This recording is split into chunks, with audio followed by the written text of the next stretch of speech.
Hi everyone, I'm Daria Ramezani, and together with Dr. Michael Wagner, we discuss a phenomenon we believe is becoming increasingly critical in the technology-infused classrooms. We call it the AI ouch moment, and our goal here today is to present a conceptual framework for understanding and also for addressing this new form of algorithmic injury in educational settings.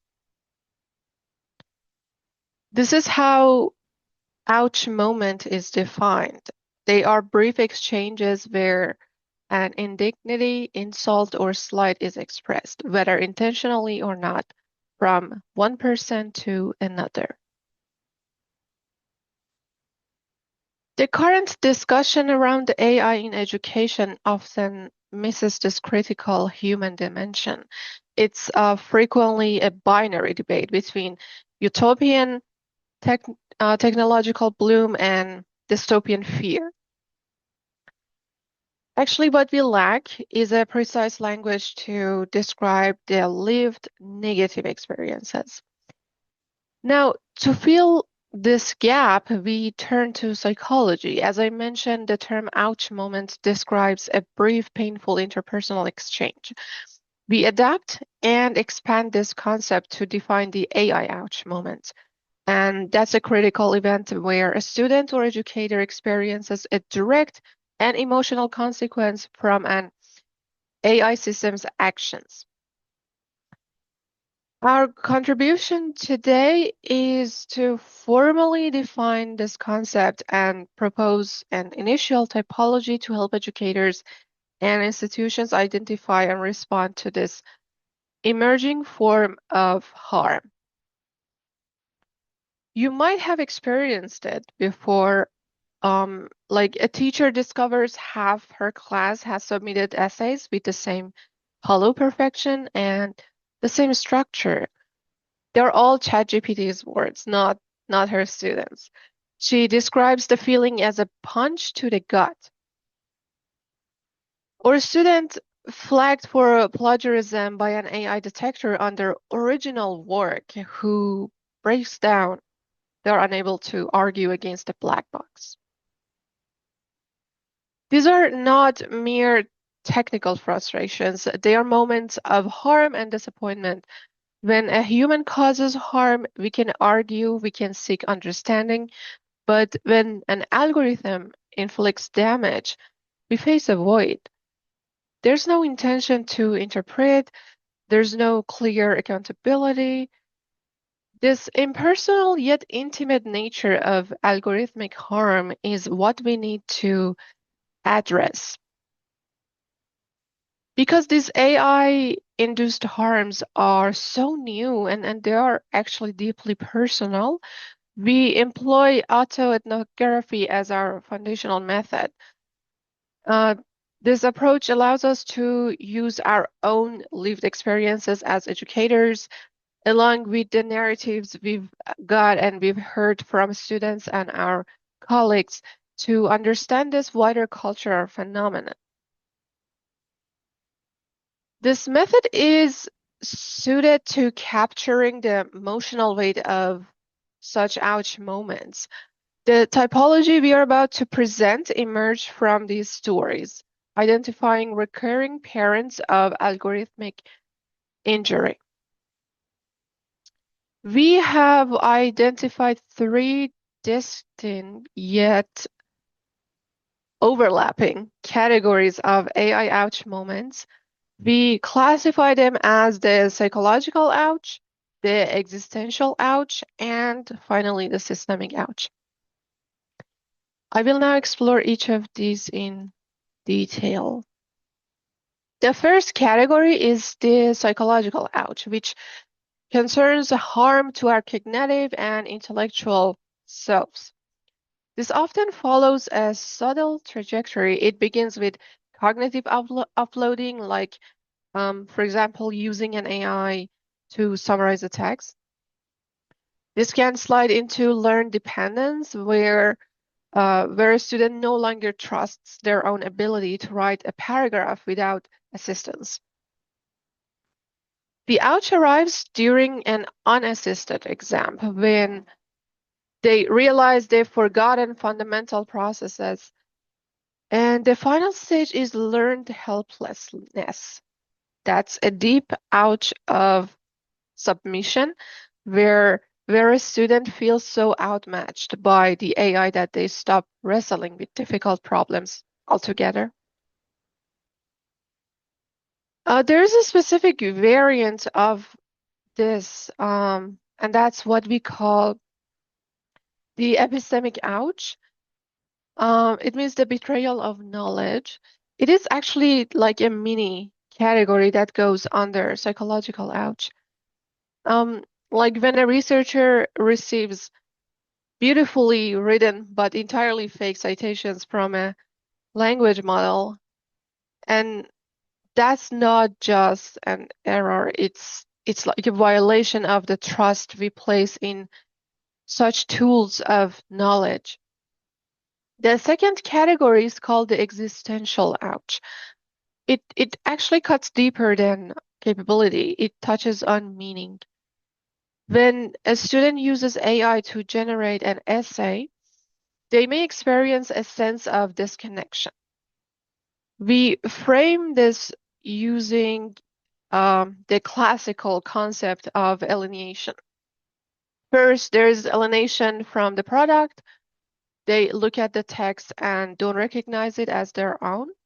Second, alienation from the process. The messy, beautiful struggle of learning is short-circuited then. And most profoundly, there's alienation from one's own potential. Um, this is the ouch moment of realizing that a machine can effortlessly replicate a task like composing a poem or like solving a problem that we actually consider a core expression of our humanity. For educators, this often manifests as a form of grief for what we believe education is supposed to be. The third category is the systemic ouch. This occurs when AI systems trained on biased data, um, they amplify societal harms and such. In education, this manifests when facial recognition proctoring systems flag black students more frequently, when automated graders penalize students writing in African American English. The systemic ouch is a double injury. There is this initial harm of the bias itself, and then there's also the immense burden placed on the victim to prove that a supposedly objective and neutral system has in fact caused that specific harm. For educators committed to equity, these moments are a deep violation of our professional values. These individual ouch moments do not occur in a vacuum. They are multiplied across thousands of classrooms. They create systemic patterns of distress that force institutions to react, often chaotically. We have observed that the educational sector's response has closely mirrored the stages of grief of Kubler-Ross model.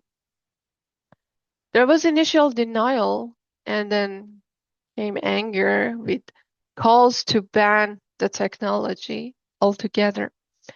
This was followed by bargaining, and that's a frantic search for detection software or the creation of complex, often unenforceable AI usage policies. And for many educators, this has led to depression. Um, it means a profound sense of burnout for them. But what we argue here is not passive resignation, but it's actually a form of active and critical acceptance that allows us to move forward constructively So how do we move forward from here? The goal is not to create an ouch-proof classroom, which would be impossible. Instead, it is to transform these ouch moments into teachable moments for us. So we propose a 5-part framework for educators. First, to create a safe space for our students to share their experiences with AI. Second, teach critical AI literacy so they understand the tools that they're using. And third, involve students in creating collaborative AI policies, which becomes a lesson in ethics itself. The fourth one is to design assignments that integrate AI thoughtfully. For example, by having our students critique an AI's output rather than just accepting and submitting it. And finally, we must document and share these ouch moments, um, because these stories are powerful data that can drive meaningful institutional change afterwards. In conclusion, the AI ouch moment is more than a catchy phrase. It's actually a critical analytic tool. It gives us the language to validate that real harm these systems can cause and provides a foundation for a more humane and pedagogically sound response. We should not reject technology, and instead we should approach it with our values intact. This requires a commitment at all levels. For example, for educators, it means building resilience in our classrooms. For administrators, it means creating informed policies. And also for developers, it means designing tools that prioritize human well-being. Our future work will focus on validating this typology with larger studies and developing resources for educators. This framework is our first step toward ensuring that as we investigate this area more and more, we prioritize the messy human project of learning. Thank you very much for your attention. We look forward to your questions and comments.